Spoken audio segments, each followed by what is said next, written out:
हे दुष्ट राजनेताओं, यदि तुम जो है ये 2 अध्याय हम आपके लिए दे रहे हैं, यदि तुम इनका श्रवण करोगे और इनका अनुपालन करोगे तो 240 से बढ़ के 500 पार कर जाओगे।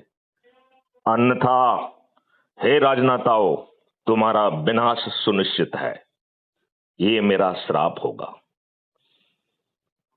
और वो दो दो काम क्या है जो राजनेताओं को करना है? वो कह रहे हैं कि ना भाई साहब जो है हमारा सिस्टम आपके दिमाग को तकलीफ देगा, ना आपके ब्यूरोक्रेट को दिमाग को तकलीफ देगा, ना आपके धन की बात करेगा, ना आपके खजाने से धन लेगा।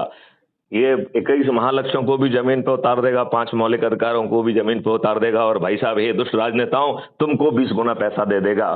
लेकिन तुम्हें जो है ना इस बात का ध्यान रखना है कि क्या करना है कि आपको टैक्स मुक्ति करना होगी 5 साल के अंदर। जब 20 गुना पैसा होगा तो टैक्स क्यों ले रहे हो भाई साहब?